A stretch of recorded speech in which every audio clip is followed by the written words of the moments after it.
Magali et Tony vivaient ensemble depuis 10 ans. Leur amour semblait solide, mais un vide immense pesait sur leur vie. Magali ne tombait pas enceinte. Ils avaient de consulter tous les médecins possibles, voyager jusqu'en Amérique pour chercher une solution, en vain. Tony, riche homme d'affaires, possédait des entreprises dans tout le pays.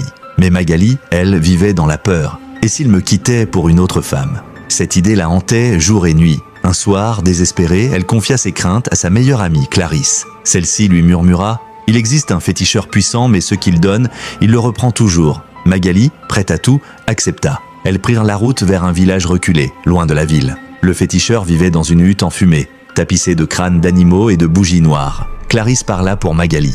Le vieil homme, vêtu de rouge, les fixa longuement avant de dire « Je peux t'aider, mais le prix sera lourd. Es-tu prête ?» Magali hésita. Mais la peur de perdre Tony fut plus forte que la peur de l'inconnu. « Oui, je suis prête. » Le féticheur lui donna rendez-vous dimanche à minuit au fleuve Congo. Apporte une poule blanche, des bougies, un parfum rare et des bijoux en or. Le soir venu, Magali, vêtue d'une robe blanche, arriva au bord du fleuve. Le féticheur était déjà là, torse nu, couvert de peinture rouge, tenant un bâton orné de coquillages. Clarisse se tenait derrière elle, nerveuse. Il alluma les bougies, jeta la poule dans l'eau, puis les bijoux et le parfum. Une brume étrange monta de la surface, et une silhouette sortit des profondeurs. Une femme magnifique, à la peau pâle, aux cheveux noirs comme l'ébène, et à la queue de poisson argenté. Ses yeux brillaient d'une lueur surnaturelle. « Que veux-tu » demanda la sirène, sa voix résonnant comme un écho. « Je veux un enfant » répondit Magali tremblante.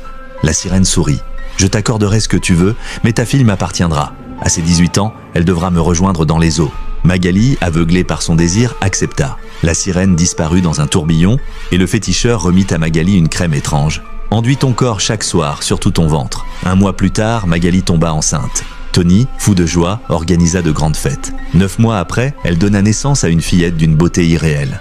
Longs cheveux noirs, yeux bleu clair comme l'eau profonde. Les voisins et la famille furent fascinés. Les années passèrent, la petite, prénommée Mélina, devint une jeune femme de 18 ans. Depuis quelques mois, elle faisait toujours le même rêve. Elle nageait dans un royaume sous-marin, entouré de sirènes qui l'appelaient par son nom. Un jour, Mélina en parla à sa mère. Le visage de Magali se figea. Elle calcula la date et blêmit. Ne va jamais au fleuve Congo, jamais. Mais Mélina ne comprenait pas cette peur. Un après-midi, elle suivit ses amis pour se baigner au fleuve. L'eau était claire, attirante, elle entra. En quelques secondes, son corps se transforma. Sa peau se couvrit d'écailles argentées, ses jambes devinrent une queue de poisson. Ses amis hurlèrent et s'enfuirent chercher de l'aide. Quand les pêcheurs arrivèrent, il n'y avait plus qu'un léger remous sur l'eau. Mélina avait disparu. La police ne crut pas l'histoire des amis.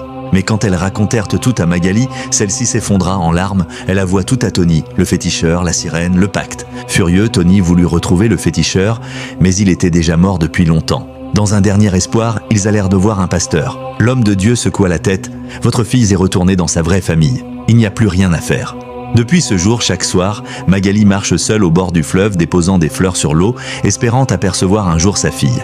Mais elle sait, au fond, que Mélina nage à jamais dans les profondeurs, prisonnière du royaume des sirènes. Les promesses faites aux esprits ne s'effacent jamais. Ce que l'on prend au monde invisible, on le rembourse toujours, avec intérêt. Les histoires de Wadol, cette histoire vous est présentée par Les Histoires de Wadol, le maître des récits mystiques africains, où tradition, esprit, secret et vérité oubliées prennent vie. Merci à Wadol de nous plonger dans ces univers sombres, mais porteurs de grandes leçons. Que chaque récit réveille les consciences et que les ténèbres reculent face à la lumière.